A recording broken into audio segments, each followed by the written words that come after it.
Good evening, everyone. Welcome to the webinar organized by Msdians Association of Odisha on the topic of anger and stress management. The chief speaker for the webinar is Dr. KOMAL MONGA. She is a trained psychologist who has done her doctoral studies in and counseling from St. Thomas Ministry, USA. She specializes in therapy for children and adult workshops and seminars for mental health awareness. Ma'am, if you're ready, we can start our session.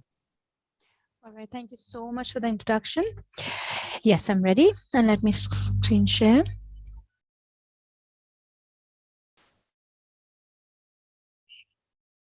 Okay, is it visible to everyone?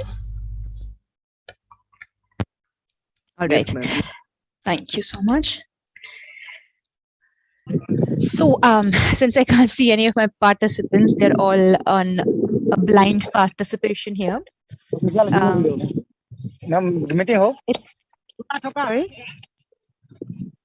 I think someone's unmuted. If the team could look after that, thank you so much. So welcome everyone, even though I can't see you. And let's start our journey with understanding one part of the issues that affect us, the human mind, right? So although the webinar is on anger and stress management, it might not be fully understood in an hour, but I'm going to try and do the best I can in terms of briefly touching upon its definitions and concepts so that we all are on the same page. And do type it in the chat box if Hindi is a preference or is English okay. So based on the answers I get, I'll kind of take it from there. So आप सबका स्वागत है on इस webinar में जो stress और anger के बारे में है या गुस्सा के बारे में है.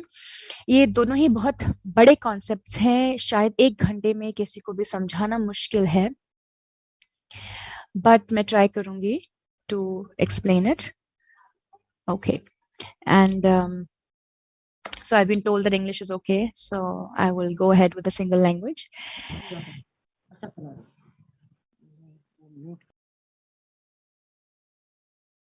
All right, thank you so much.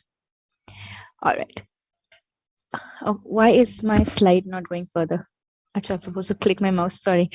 So anger. So let's delve into what anger is, what we know about it. I do miss my physical seminar setups where we can directly ask the audience and get an interaction going. But I understand on a webinar, it gets difficult to do this interaction. So I'm going to provide, this is the structure for my management of anger. And I'm going to briefly go through most of these concepts so that we both are, all of us, on the same page of understanding the concepts, okay? Otherwise, the main work that we have to do together in this 1 hour is get to how to manage it, right? But we also need to understand its definition, its causes, its possible harm to us so that we understand it in the same way. So what is anger? Anger is nothing but just one of the many emotions that we've been gifted with. I've listed down 8 emotions here. You know, whenever you attend anybody's seminar, webinar, each one talks from a certain perspective, a certain philosophy that they've learned and understood. And within those philosophies, definitions, information differs. So just because I presented here 8 emotions, which I'll explain in a minute, doesn't mean these are the only the only emotions that you will Google and find. There will be many more. But I follow a certain philosophy, a certain type of therapy system where we feel that these are the biggest, broadest 8 strokes of emotion that a human being has, within which all others can be included. But like I said, we all have to keep an open mind. If other people, other presenters tomorrow have different lists, we're not going to question those or wonder why my list was different. Okay, so anger is basically considered a negative emotion, right? It's negative because it's not positive. So I have listed down all the 8 negative versions of emotions, right? So if I was doing a list of positive emotions, so instead of number 3, depression, I would have written happiness, right?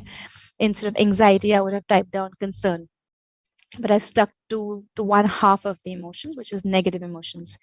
Now, negative emotions have their place in our life. They're not there only just to upset us. They have a purpose to play. It's just that we need to learn how to use them productively. So, definition wise, anger is an emotion that comes out of us or we feel when we are threatened by something or someone, okay? And we assume that this person is deliberately doing this to us, okay? So example, you're sitting on a couch and your kid just kind of rolls by and drops your glass or steps on your foot, and you're very sure that the child did it like, unintentionally. Then you'll just say, bhai, dhyan se chalo, be careful. Chal, tujhe to chot nahi lagi. Okay, so you'll kind of maybe take care of the child's reaction or kind of let it pass. Now imagine the same child, the same incident, the same you sitting on the sofa, and you feel that your child is like very naughty one and he tries to upset you for no reason.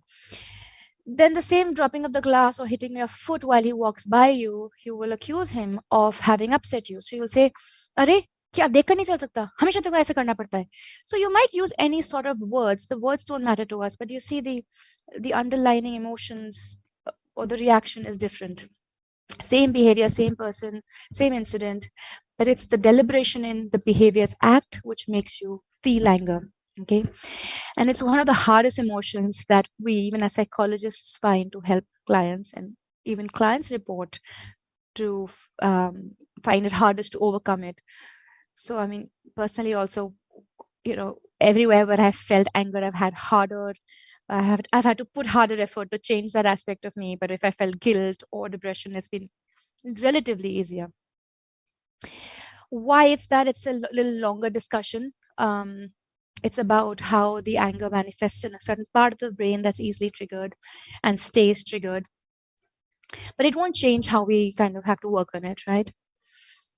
Okay, now it's not moving the slide. Okay. So again, like I said, whoever presents to you will have their own versions of what they want to share. So I'll just give the team a minute to mute.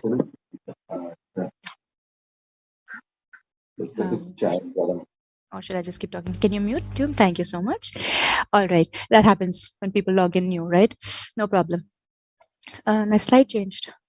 Why did my slide change? Yeah, sorry. So like I said, everybody who presents will be presenting with their own understanding and what they want to share with you. So I felt, instead of telling you the generally the hundreds, there are about 7-8 varieties of anger. Instead of getting into that, I felt it's better to focus on its gradation. So when anger is expressed only as an emotion, it's anger. So like for instance, you forgot your purse and you had to go buy something at the shop. You're like, oh my God, I'm so funny, I forgot my purse, so you're kind of self-angry, let's say.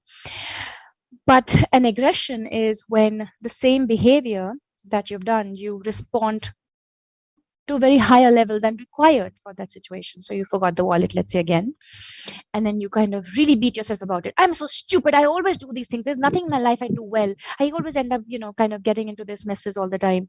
So you've overreacted to your purse leaving behavior, so to say. And then,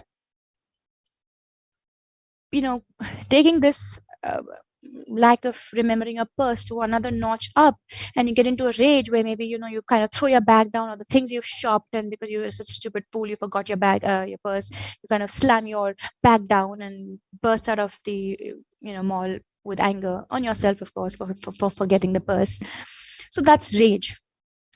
So the reason you need to know this is to see where you lie in this, or when you see other people behaving, then you can understand where they're lying in it. Are they just being angry with you, or are you just being angry with something or someone, or have you upped it a notch to an aggressive level where you're either putting somebody down, like saying "tum gadhe ho," or you're telling yourself you're an idiot, or yelling at someone loudly. Hitting could also be like pushing somebody slightly, like how we do with our children when they're not going from somewhere, you slightly pull them along. So that's kind of a little bordering on aggression. And rage, of course, the things that make up all the legal court cases where somebody bangs someone's car, and instead of discussing about it, they go box each other up and both land up in jail, or court cases. Okay, so anger is presented in 3 ways. That's passively expressed, aggressively expressed, and this thing is blocking my, and assertively expressed. Okay, and within each of these categories you can express this externally or internally. So when you passively express your anger, this is how it will look. um, Now, let's say your teacher reprimanded you in school, or a boss reprimanded you. Since we don't have children here, I'll stick to corporate examples.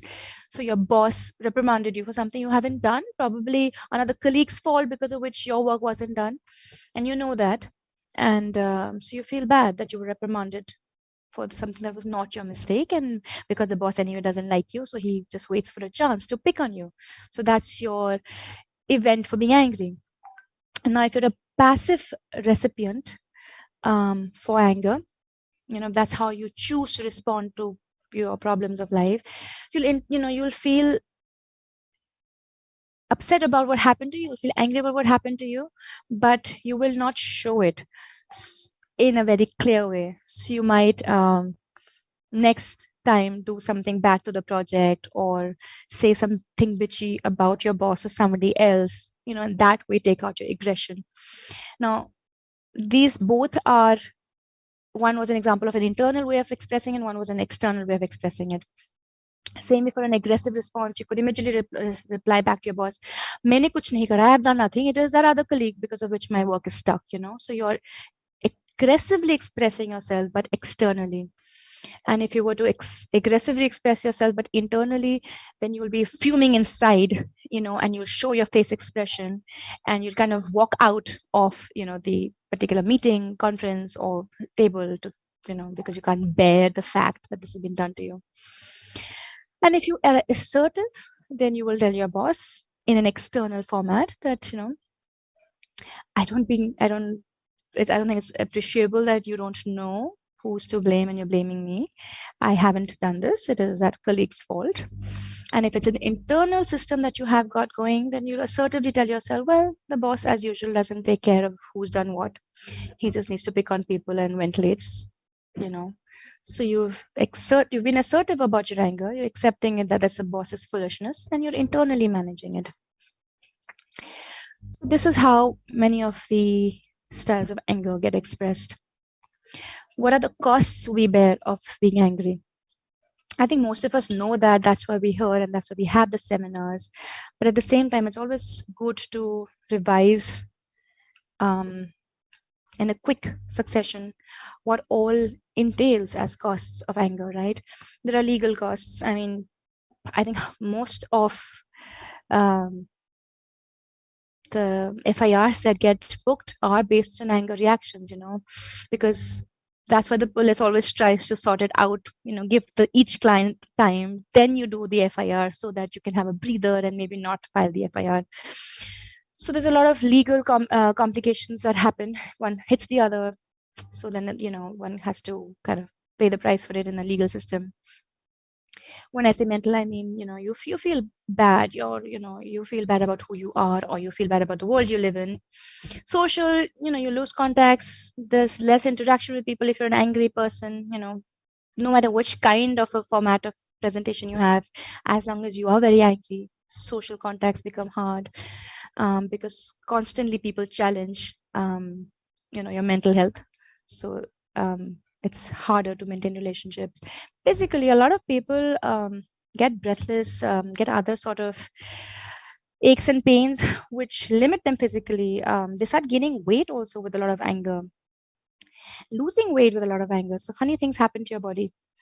Ethical, yeah. I mean, you might end up doing things that you wouldn't have otherwise done if you were not angry. For example, telling a secret of a colleague because you are angry at that colleague, which you may not have done otherwise.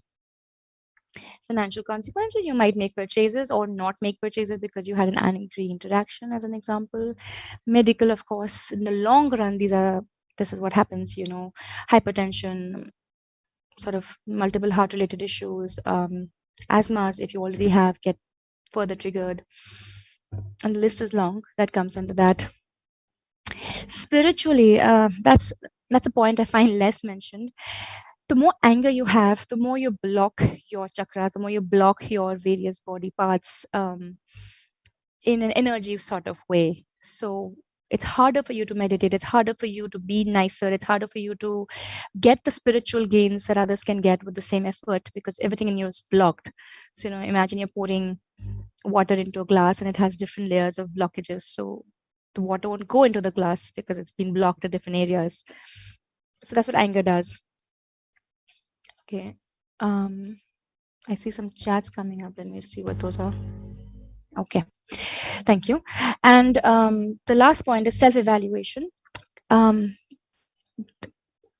a lot of people end up in the long run start feeling that maybe that is who they are and they can't be better. And even though they feel the blame is on the other, he made me angry, you still are always left with a self-judgment and hopelessness about being able to change if you keep persisting on being angry. Okay, somebody is unmuted again. Next slide. Okay, now this is sort of a similar variant to what I discussed before. Anger doesn't have to always be a negative presentation. Team, if you can help mute Mr. Silu. And so anger doesn't always have to be a negative presentation. You can use it properly. So I've kind of put down the two sides of anger. So if you are expressing anger in a functional, helpful way, then anger is useful because it won't hurt anybody and you'll get your job done. And if you're expressing anger in an unhelpful way or a harmful way, then of course you're blowing yourself up, you're blowing other people up, possibly not solving any matter. And if you're holding it in, then of course you're also hurting yourself medically in the whole list that we just talked about. Okay. Now, what causes us to be angry, right? So the definition kind of did cover that when we feel somebody deliberately harms us or something deliberately harms us. But the variety of situations within which we get angry are, of course, personal interaction with people, So problems that other people cause with us.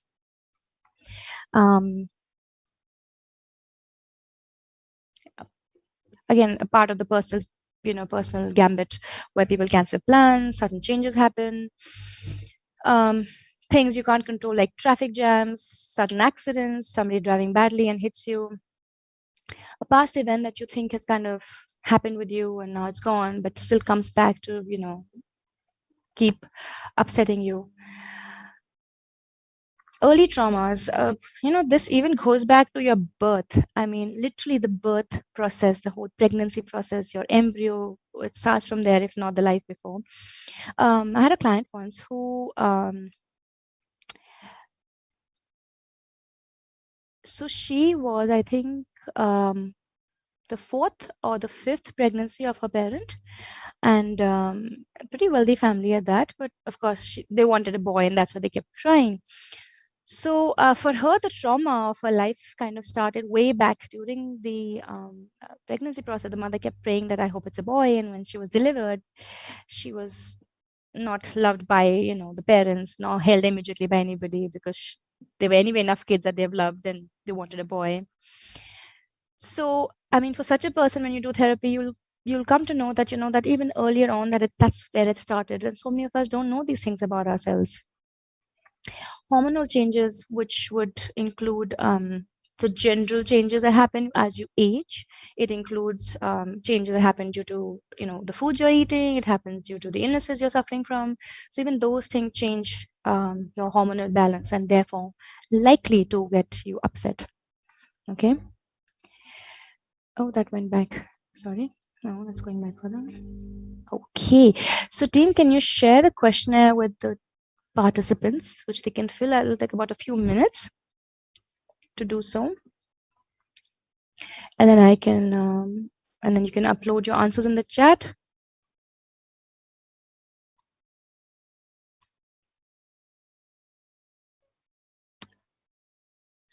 Will the team be able to share?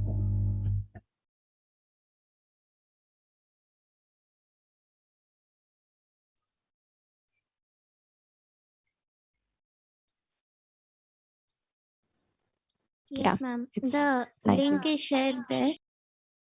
in the chat. Thank you so much. So everyone, please click the link on the chat. Take a few minutes to fill it up. And I think you'll receive a copy of the same. So then you can go through it again later. Yes, ma'am, I'll share it with you.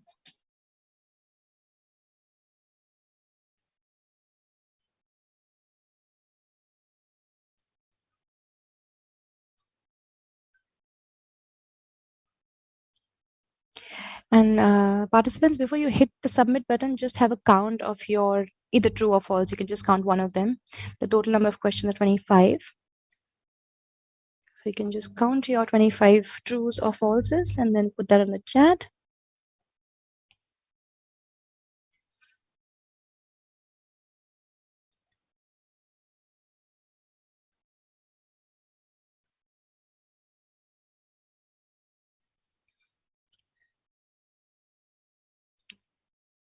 If anyone has a doubt about a question, please unmute and ask, or chat and ask. I have the question paper open here as well.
And there's an error between the 12th and the 13th question. Ignore that. It's just a human typing error.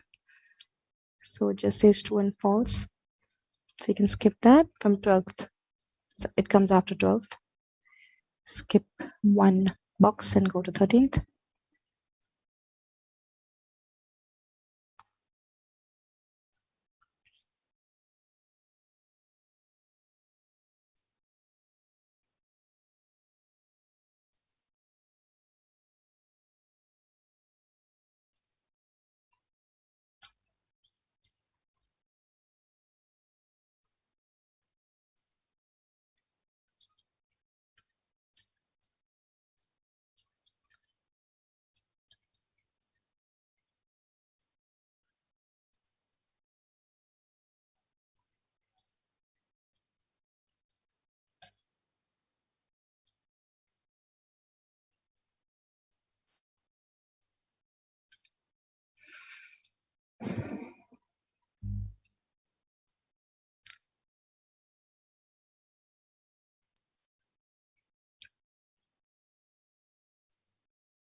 So about a few minutes more before we move ahead.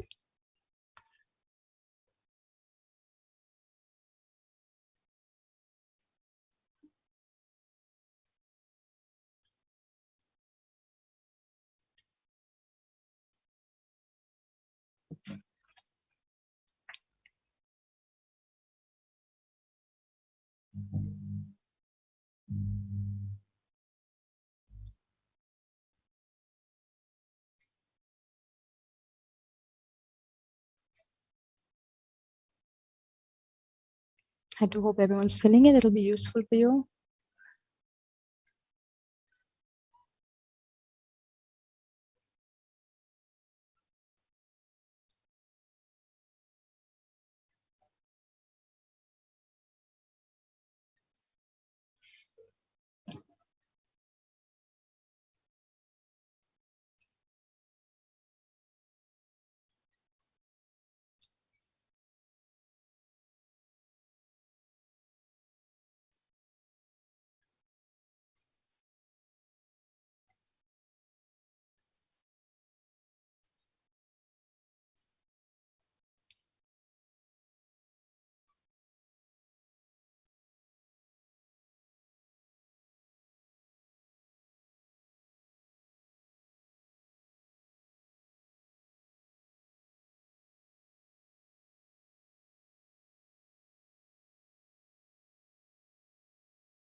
Okay, I hope everyone has reached closer to the end. Just half a minute, 1 minute more. And then just make sure that you count your either yes or no, whichever is easier for you, and then put it in the chat. Or at least make a note of it if you want to share it, that's fine as well.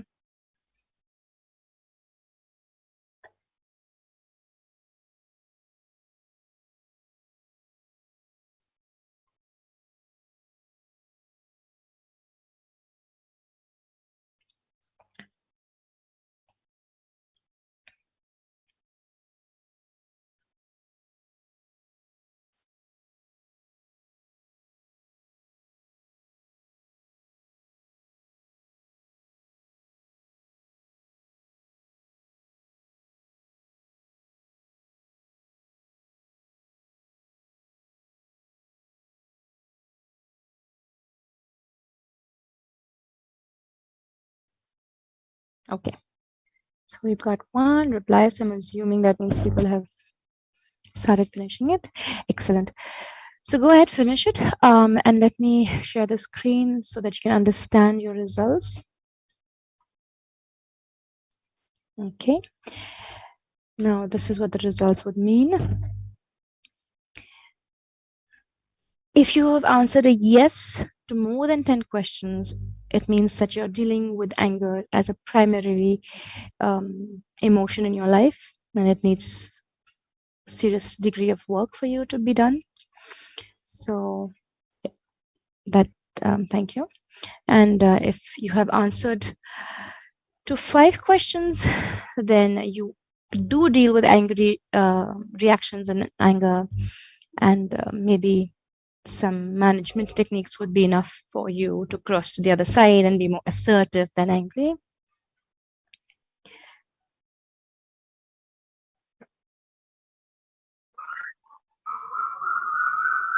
Okay.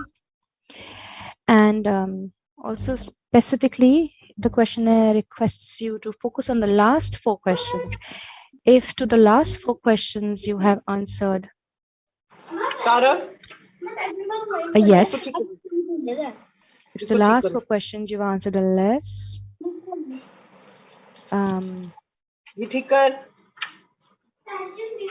Deepu, can you mute yourself, darling?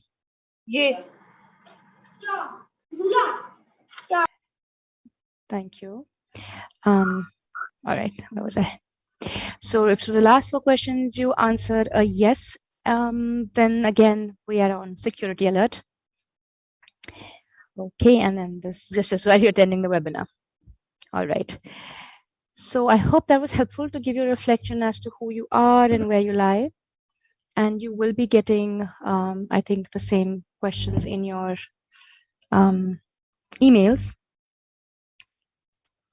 So you'll have an idea of that, right? Now, let's get to its management now.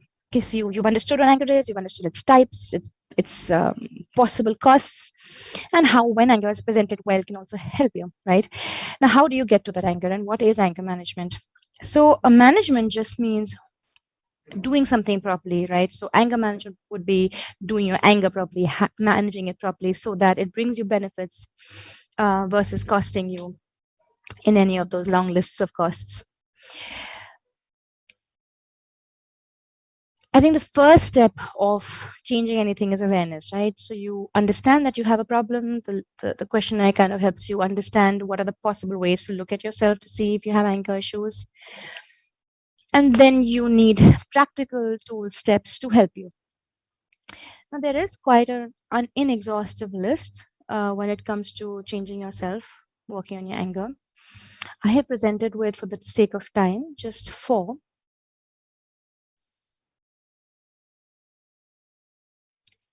And let me briefly help you understand that. So REBT is a way of doing therapy.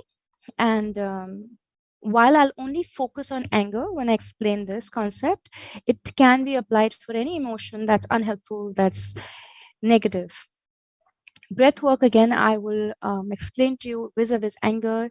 But overall, if you do breath work, you increase all sorts of problems in your life to go away.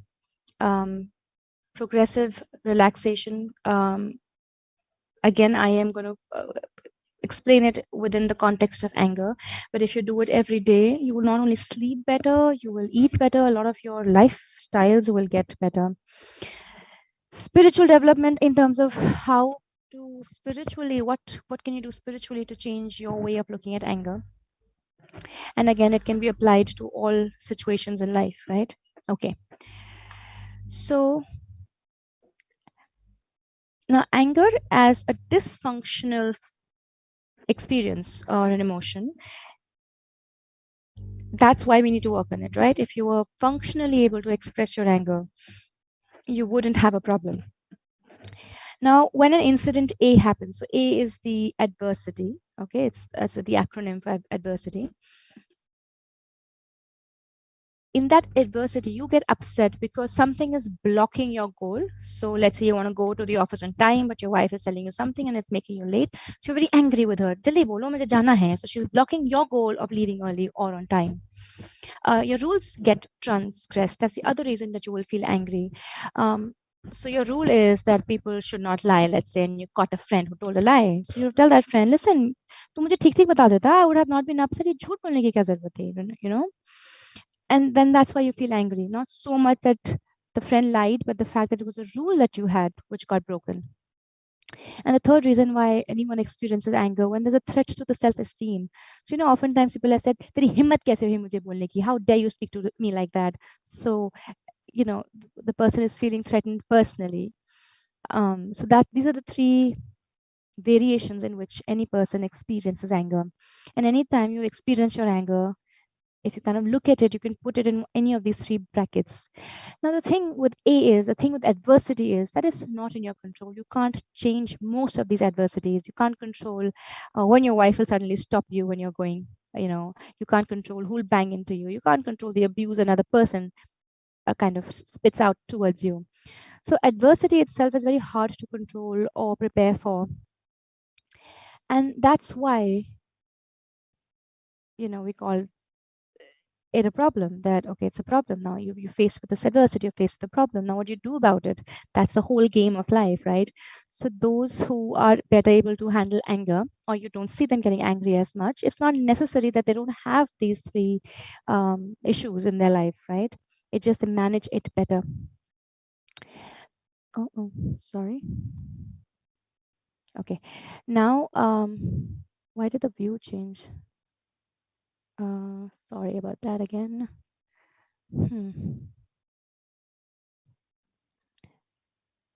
Okay. Sorry, this whole webinar stuff is still new, no matter how much I do it. Okay. So now you have to understand that जो आपके साथ होता है, what happens to you cannot be changed to a large degree. I mean, you can't unmarry your wife, you can't leave your children, you can't keep changing your accommodations because there are bad people in your colony or block. Now, if you are facing negative, angry behaviors from your end, then most likely you're indulging in one of these 4 behavioral mistakes. Okay, so this is your belief system. Now, when something happens to you, your belief system gets activated. A belief system is just the way you look at life, your perception, your value to things. Now, when your goal is blocked, a rule is kind of broken, or somebody threatens your self-esteem, one of the 4 things get activated in your mind, which leads you to behaving badly, to yelling, screaming, shouting, or getting upset, from anger to rage. And those who do positively deal with the difficult situation, they have indulged in the other 4 positive ways. They've been flexible, the other 4 sides. Now, what is this? Let me take an example. Is there a volunteer in the group that would like to share a problem? I mean, I could just do an instant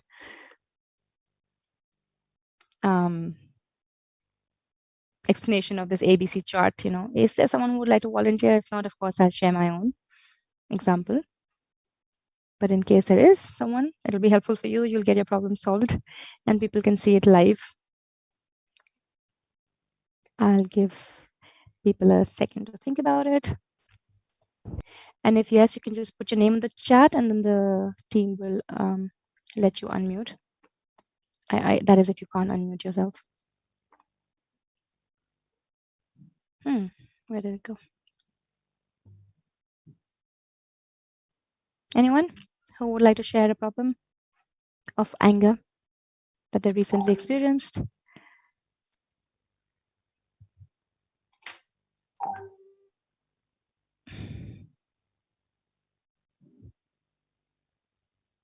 Okay, so then I'll go ahead and I'll share an example. Why is this slide slipping? Okay, so in common terms, we think of life in A and C combination. We think that something happened to us, and that is why at C we are feeling upset with that incident. But whereas the truth of life is that life is a B and C connection, that whatever happens doesn't matter. It's how you looked at it that's causing your reaction. So if we take an example of someone who's angry, let's say someone banged your car. Now you're upset about that. Of course, he's transgressed your rule of driving properly. If you are somebody who carries a very strong notion of how people should behave and respond after they've done a mistake, then most likely you will come out of the car saying, "Arey, tumne kya kara?" And the other person will say, "Arey, ab aapki galti thi." And you'll say, "Arey, you're behind me. It's your fault and you're blaming me." So he's transgressing your rule of basic behavior. And maybe if you'd apologize, had aap chhod dete usse. But he kind of got aggressive on you and kind of blamed you. And then from there, things just went heated up, right? So what's happened in this interaction is that you've been challenged by the other person at one or more levels. So he's blocked your goal. You had to read somewhere you couldn't. Your rules have been transgressed of how people should behave when they make a mistake. Okay. And by mistake, if this other person who has done the mistake happens to say some set of words that you didn't like, you will feel threatened personally. Okay. Now, if you hold these opinions very strongly, then you are more likely to think in your mind that this is not how you should behave with me. That's how you'll be thinking. So you're demanding that other person should not behave in a certain way, right? And that demand itself is the starter of your angry response. Because the truth is that you can't control how other people behave, whether it's about their driving, whether it's about their speech, whether it's about their choice of words. So expecting the other person to understand your rules and behave properly is actually wanting magic to happen, right? And this is where most of us fall. We get angry because we demand that of the other person. You tell your child to get up and put his mattress back, or have his milk, and he hasn't had it even after 1 hour. So you're really angry that your rule has been transgressed. He hasn't listened to some basic thing you've said. Maybe it's blocked a goal because you were expecting कि दूध खत्म हो जाता है आप केला दे देते. So you will get angry if you hold that as a strong demand. I told you to have your milk. Why didn't you have it? You think that there's no flexibility in how the child can behave. You have a rule very strongly oriented around that exercise or work. So we have to switch this to a more flexible way of thinking. So we say, well, yes, I would like my child to have finished his milk so that I could proceed with the next set of things. But I understand he is his own person. He'll do what he has to do. Versus what you're probably saying to yourself to get angry, which would be that my child hasn't had his milk, which I don't like, and he has to have his milk when I tell him. Otherwise, it's goddamn unacceptable. Then is when you will react with anger. So same way in that example of the traffic jam or the traffic accident, let's say, if you held a very strong belief as to how the other person should behave towards you after he's made a mistake, that's when you'll most likely yell. But if you have a flexible attitude and you say to yourself that, well, yes, I mean, he's a silly person to have banged my car, but there's all sorts of silly people in this world and they do silly things. And there is no rule that says that, my car cannot be banged. And it so happens he has done it. And see, he's behaving so funnily about it. So you're being flexible about what happened with you. You're being flexible about how you're viewing this person versus the demanding kind of behavior where you're saying, this is not the way to behave. You should know how to drive a car. Why do you have a license if you don't know how to drive a car? And, why can't you see what's in front of you and, just blindly walking? I'm sure you're on the phone and, you kind of get all accusatory here. So that's how a person holding strong demands would likely behave in all situations across. And to make things worse, we start awfulizing it, that, it's absolutely awful that he has done this with me. And this is how we have to contrast it with saying, well, yeah, it's not good, but it's not awful. Awful is really awful. So if somebody has, shared your secret, banged your car, not had the milk that you wanted your child to have, those are difficult things. Those are uncomfortable situations. Those are not wanted places to be at, but they're not awful. But that's how we look at it. We react with such anger because we think it's really awful. How dare you hit my car? It's what have you done to my car? Even if it's a small grace, it's, one doesn't really mind the damage as much as the fact that something was done to us. So we have to switch that awfulizing we do to just accepting, well, it's not good. So you do accept the reality that it's not good. You would like that glass of milk to be finished so that the child can be now maybe open to having his dinner a few hours later. And then the other thing we do to make ourselves angry at the situation is we start damning within our minds, of course, maybe verbally also. But this man is bad, he banged my car. I am just so bloody unlucky. This life for me has always been like that. I always get into trouble. So you're damning life, or you damn yourself that, maybe it's me, maybe I only attract such people. So as a mother also we do the same thing. My child is so bad, he's not listening to me. Why God I have to have all these problems in my life? So you're kind of damning life, or you damn yourself. I'm such a stupid mother, I can't even get my kids to do this. So these are the three ways in which we damn or globally rate ourselves and get into angry, aggressive reactions. Now, if we change this pattern and make ourselves more tolerant, this is what it would look like. Make ourselves more accepting. This is what it would look like. So we'd say, well, I don't like the fact, that my kids don't listen to me, but that doesn't make me a bad mother or a bad person. I need to work on my communication skills with my kids so that they start listening to me. Yeah, I mean, life does throw some difficult curveballs at me often, but that doesn't make life bad. But there's some difficulties that I've got to face. I think that's the configuration of life. And then for the other person, you say, well, that was ghastly how that person behaved and the way he spoke or she spoke. But that doesn't make him good or bad. It just means that he or she behaved really badly in that moment with me. And when you hold such a perspective, it's unlikely that you're going to lose your anger in an unhealthy way. And the fourth thing you do to keep making sure that you're being angry is showing intolerance. So I will not have you not have your milk. Come on, have it now. There is no excuse. This is not the way you will drive your car. I will show you.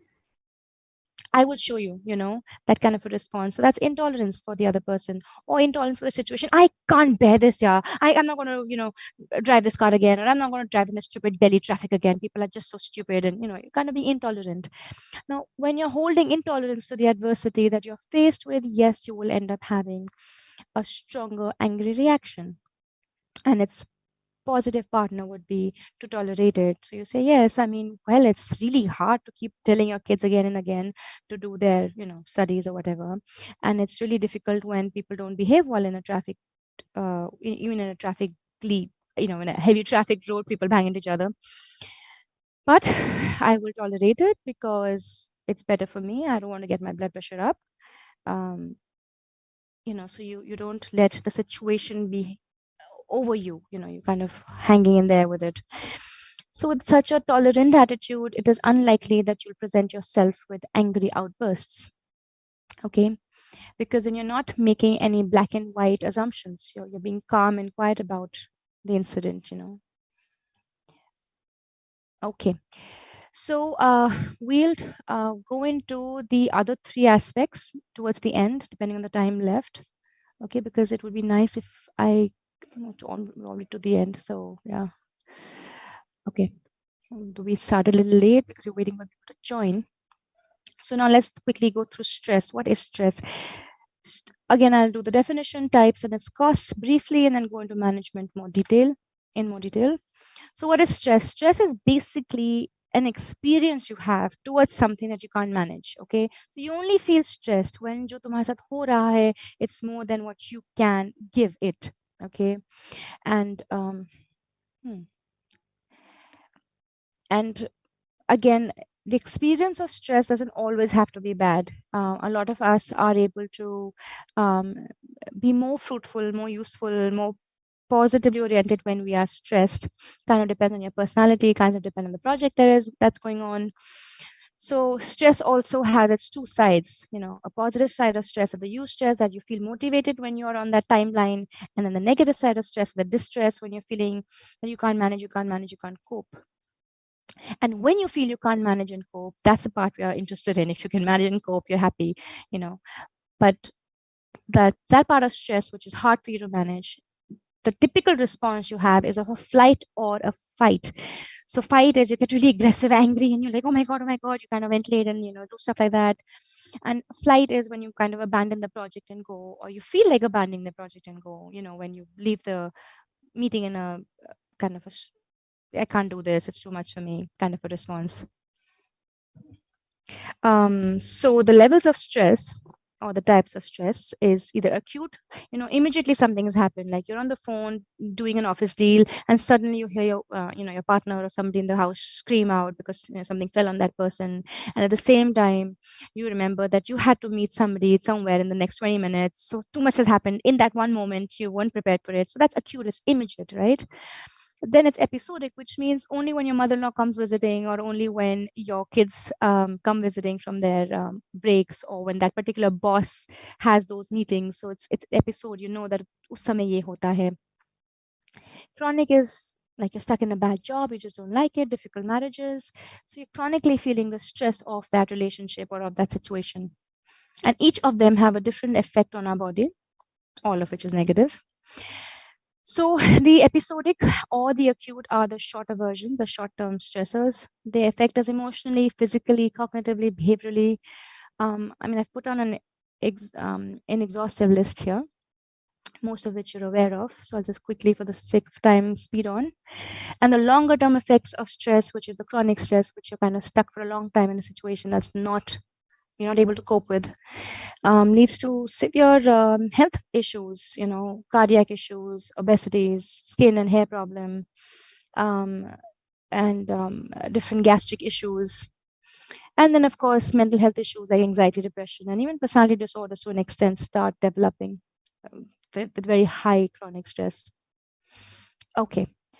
Again, the causes of stress, our entire life is a cause of stress, your kids going to school, your own if you're young and you're going to school, and in your school itself, work, family, relationships, legal requirements. Even wearing a mask on the street is a legal requirement. I mean, sometimes I wonder, if I'm alone in the car, how does it matter if I have a mask on or not? Or if I'm with my family in the car and I don't have a mask, well, anyway, I'm with them at home without a mask. So I don't get it, right? But it's a legal requirement. So it's stressful that you have to keep wearing a mask and you have to pay a fine even when you're with your own family. Um, if you are not keeping well, of course, it's going to stress you out. If your family is not keeping well, or somebody in the family, environment such as a corona, COVID that's come, living situations, that includes economy, it includes your housing, everything. Okay. So all of these things are the triggers for our stress. Okay. Now, how do you manage stress? So we've come to the end of 7. So let's take about 15-20 minutes more. In case anybody has to leave, I understand. But for those who are wishing to stay, I'm going to continue. So management of stress can be broadly covered in these 3 categories I mentioned. Relaxation techniques, okay, where you learn to internally manage your stress, because stress can be physically felt in the body. So you manage that, and then therefore you have a better life. Or you cognitively restructure the way you think. Again, there are many modalities to achieve that end. And third is the self-care, right? So the more you take care of yourself, the less likelihood of you being in stress, that also chronically. Now let's look at some of these in detail, and then we'll hopefully we get a chance to do an exercise as well. So relaxation techniques like yoga, I think it's hard for all of us to become like really serious yoga followers. I mean, even I can't do it every day and all of it.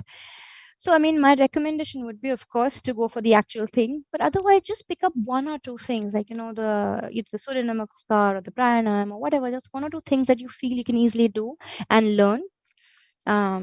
Maybe maybe do with somebody initially, and then once you pick it up and you just keep following it, but kind of get something in your hand, whatever you choose to pick up from this inexhaustive list I presented, whatever suits you, pick it up, but keep at it.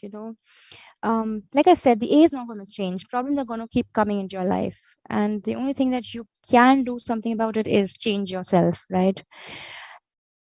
So yoga, like I said, you can do the actual yoga thing, you join a class and keep at it for the rest of your life, or pick up a few things from the yoga groups of activities and choose to follow them. Guided imagery, again, if you go on YouTube and you type guided imagery, you'll find a lot of nice videos available there. Or else you can go to a professional like me and others, where guided imagery we can teach you. So what is it exactly? Guided imagery is where you imagine yourself, near the ocean, or if you like mountaintops, and you imagine yourself on a mountaintop, and over time you keep practicing being there, and then you can detach yourself from a stressful situation by zoning into this image that you have over time developed and connected with positively. PMR, again, I mentioned that for anger as well. So progressive muscle relaxation is basically tensing and then relaxing of different muscle groups of the body, starting down at the toe up till the head. So when you tense your toes for 10 counts, 1, 2, 3, 4, 5, 6, 7, 8, 9, 10, and then you release it for the same number of 10 counts, starting from your toe, then your ankle and your heels. You kind of tense each of them up, and you'll often find by the time you've reached your neck, you're kind of half asleep. And over time, again, when this is done, you will be able to untense your body when you're in a stressful situation, and therefore get your emotions under control. Breathing techniques, there are many. Pause and breathe. Breathe for 10, stop for 2. There are multiple types. One of my favorites is called 40 ccb, where you breathe for 4 counts, quick, and the 5th counts long, and again 4 counts quick, and the 10th long, and you do that for 40. So like, I'll just show you the sample of 5 counts. So like, that's 5. So 4 quick and 1 long, and you do that continuously without breaking it for 40. And by the time you're on 25, 30, initially you kind of feel dizzy. And over time, believe me, it changes your experience of life completely. They're very powerful techniques, all of them. Only if you do it regularly, that is, right? Nothing works in one day. I mean, you could have spinach, a whole bowl of spinach. It's not going to take care of your health for the rest of your life. Meditation. So just one thing about the meditation, a lot of people just kind of just switch on a video and start meditating. Great. Let me not discourage you, but inform you that the process of meditation is a little tricky. If done regularly, you will initially experience a lot of positive benefits like calmness and happiness. And then you unfortunately will go into the zone where your irritability actually increases. You become more vulnerable for a reaction. And if you just see yourself through that little phase, that like a bump, it comes, it has to come, then you'll cross over the other side and you'll completely have a grasp over yourself. And it's at that bump I find a lot of my clients and a lot of other people that I generally talk to have said, oh yeah, I tried meditation, but it didn't work for me. It made me really irritable at some point. And that's where I find most people leave it. Because कोई भी meditation professionally नहीं सीखता. We just think, अरे करना क्या है? Just kind of listen to a video, sit down and do it. And that's why we're not aware of these little nitty-gritties that come on the way. So these are, like I said, it's not an exhaustive list, it's an inexhaustive list. There are many more things one can add to it. But the whole point you need to take away from today's session is start one thing that suits you in all of the 3 sections, okay? This slide is very interesting. It just keeps switching to wherever it wants to. All right. Cognitive restructuring is reorienting your mind to think better, think more healthily. Of course, individual counseling is one technique for that. You take professional help. Otherwise, what we spoke in the anger management slide, where you convert your demands, awfulizing, damning, or self-rating, or global rating, intolerance to its positive components, right? It's more healthier components. Time management skills, spiritual development. Under spiritual development, things like dabbling in spiritual work, learning the Gita, learning the Quran or the Vedas, So or reading about spiritually progressed people's diaries, books that they've written, so that you keep yourself oriented to what it is to be a balanced person. हमारे पास कोई किताब तो होती नहीं है. I mean, पैदा तो हो जाते हैं, but without any book on life, how are we supposed to lead a good life? So we need to learn these things when we come into the world. And unfortunately, society is not the best example to learn from, not even our parents sometimes.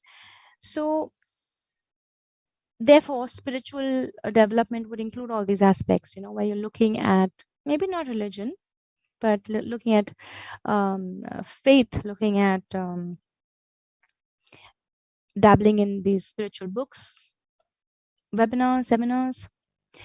And then, of course, self-care. So this includes exercising, managing a diet, how important diet is. The days I have taken care of my diet, got in the morning before anything else, had something to eat, and had something to eat at my lunch, all of those good stuff. I see I have so much more energy and so much less irritability. Really, it makes a difference. We don't enough value it. Exercising again is something over time, it shows its value. Your body starts, its metabolism keeps up. So you don't collect a lot of, tired hormones, so to say, and your adrenaline gets pumped up every time you take a walk or do some form of exercise. So again, that's happy hormones coming your way. Indulge in hobbies, creative endeavors. Not all of us are, dancing, we can't sing like that, and not all of us are great painters, and we don't have to be great at anything to have a hobby, but just something that we do as a creative outlet. Doodle art, for all I care. I don't know, just think of something, find something to connect with, which is within the category of a hobby. One of the most important requirements of self-care is having good relationships outside your house as well. I mean, those of you who are not very social, find a few people you can connect to. It would really change how you experience stress and even anger, for that matter. Relationships are very important. So some of us who are very social still find ourselves stressed and angry, but when we connect to that social group and we have a good social group, the stress does come down. You end up in exchanging notes on how the other person is doing, and something or the other person says changes the perspective we carry. Okay, and so I got this one exercise we can all do. um, One of the things that I feel most of the clients I have struggle with is judgment about the self. And if you and I can start accepting ourselves for whatever we are, we will less likely judge others and life, and overall have a better experience and emotional display. you know um this is this whole thing we do in therapy where the client starts off with the problem he has, and then we get to the crux of it, and kahin na kahin ye baat zarur jhalakti hai that they feel bad about themselves, and that's why they're also angry. So if you guys have a pen paper, great. If not, you can do this later. Basically, draw a circle. Within that, you write your name, and to that circle you draw these tangential lines like I have presented on the screen, and on each of these lines you write the roles you play, right? So if I were to make this chart, I would write my name in the middle, Komal, and I would have one line that says a mother, in another line that says a daughter, a cousin, a friend, a daughter-in-law, a sister, a friend, I think I mentioned friend already, a worker, a therapist, a Gita teacher. So I put all these roles down, right? And then you begin to see how you think you do in these roles. You behaviorally judge them. So I judge myself as a mother, the behavior of my mothering. Oh, so I get angry sometimes with my kids. So I have my behaviorally, I need to change my reactions to my kids. And let's say as what are the roles? As a wife, let's say, I have maybe high expectations from my husband, so I get into conflicts with him. So I write there as a behavioral that I have to work on my expectations towards my partner. So once you have your roles, you write down where in these roles do you feel you falter, and only behaviorally judge yourself, right? So I talk too much, I talk too little, I talk too loudly. Those are behaviors, right? So you judge those. And this is to help you understand that the self which is within the circle is unjudgeable. Okay, you don't rate yourself because you're unrateable. I mean, we end up saying, I'm a bad person because I did something bad. How do you become a bad person? You don't become a bad person. You're either bad or good. So you can't become a bad person because you did something bad, right? Nor do you become a saint because you saved somebody's life. To be a saint, so many more qualifications are required, but we do feel like that. What we actually should say is, oh, I've behaved so badly today, I feel bad, versus saying, I am such a bad person because I behaved badly, right?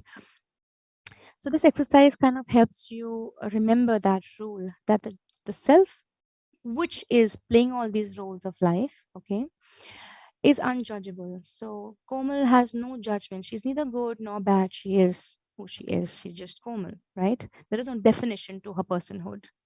But she plays these many roles, and in some of these roles, she does a shoddy job. And in some of these roles, she does a good job. And wherever she thinks she does a shoddy job, she works on those parts of her behavior. Okay, and so that's one way to look at the self. Now, I would like to go back into my slide and practice this breath work with all of you. I did give you a sample of the breath work. Okay, that was one way of that was a breathing exercise that I did with you. The 40 ccb where you breathe for 4 quick and 1 long. So breath work is again, if done regularly, do type it out on the internet and kind of have a look at it. Breathwork is a system where you constantly and continuously breathe. Initially, you begin with 10 minutes, 20 minutes, and then you go on to about an hour. You don't do it more than once or twice a week. I would recommend just once a week if you're doing regularly. And the constant breathing that you're doing, it's exhausting. You will feel numb in your legs, your hands. You'll have all sorts of reactions inside and out. But maybe after you run maybe 3-4 sets like this for an hour each, eventually you'll not be able to get angry. It's just phenomenal how it works. Okay, and that's why I put it under anger, although it helps with everything. But it specifically targets anger because anger is basically the inside energy is so ruffled. Because we don't breathe correctly. That's the whole problem. I mean, can all of you kind of put your one hand on your chest and one on your stomach and just normally breathe? And tell me which part of your hand moves, does stomach move or your chest moves or do both move? Just normal breathing, don't make an effort at breathing. So when I'd initially done this exercise with myself, I only found my chest moving. In the group, the other components of the group members were saying only their stomach moved, right? So we either shallow breathe, that's the chest, or we deep, or we belly breathe, But actual breathing requires not just the movement of the breath from the belly to the chest, but also to the shoulders up to our ears. So that's a breath.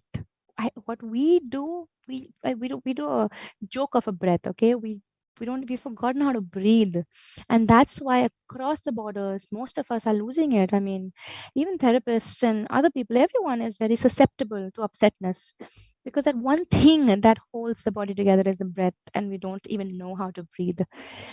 And that's why I wanted to kind of do it at the end here. So ideally, what you're supposed to do when you breathe is that you're, you can start breathing with the chest getting filled. It goes down to the stomach, and then when you exhale, it kind of comes out from your shoulders. And that breathing, the whole taking it down, bringing it out, up, and you do that constantly. Okay. For about 10 minutes and eventually go into an hour with some light music on. It's of course best done if you have someone around or do it with a skilled therapist so that you have maximum benefit. But if not, like I said, YouTube is good to go. You'll really find anger improving. Okay. And spiritual development is what I mentioned even in the management, doing Gita classes and doing other stuff. So I'm kind of done with the basics of anger and stress. There is a lot to teach in each of these. I mean, at some point, I think we'll do a whole 1 hour session on just the breathing exercise and a whole session on progressive muscle relaxation. But initially, it's good to, go as we've gone, do a subject like a topic and then how it can be helped, and eventually teach each of them in detail. Okay. So if anybody has any questions, they can unmute themselves or write it in the chat box. Okay. And if the team wants to say anything, they can say at this point. Yep, I'm done. These are some of the things I teach, just for your information. So participants, team, anybody has to say something, please do now. I'll mute and wait.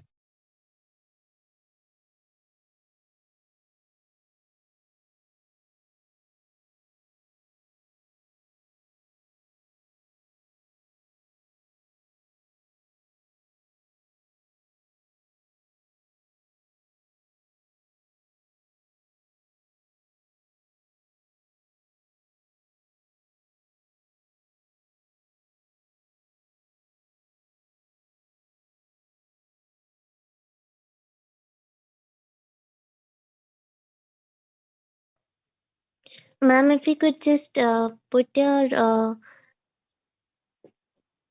Yes, the Insta, right? Insta ID. Yes, ma'am. Most people know the Insta handle. I'll have to look it up. Yes, I will do that. Thank you for reminding me, although you already had informed me. Okay, let me just.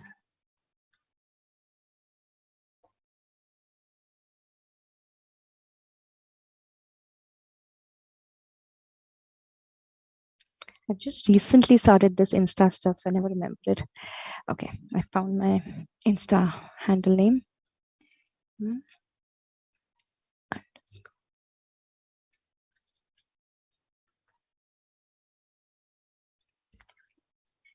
It's so funny, when I was younger and somebody would put my date of birth on my email address, it would so much upset me. And now that I'm older, I'm so proud of, my age being out there. It's funny how the mind changes. Well, thank you for all the appreciation. And any questions, anything at all, do reach out to me privately if you wish to. My number is out there. Now you have my Insta account as well.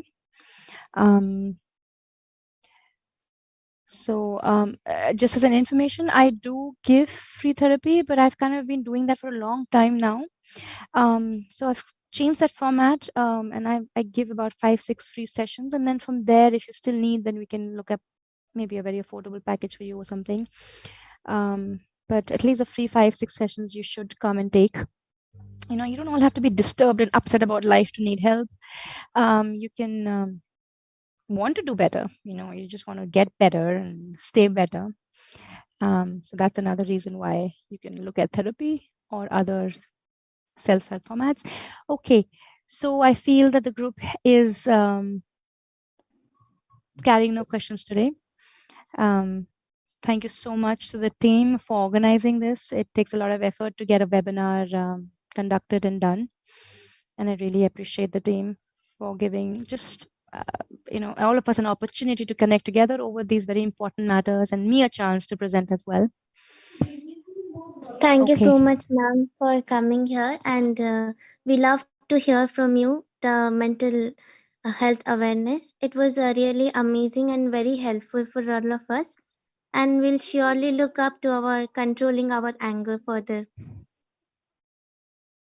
Thank you so much, ma'am, for joining with us and giving us the advices. Thank you so much, darling. All right. Goodbye, everyone. Thank you, ma'am. Thank you. Thank you, everyone, for joining.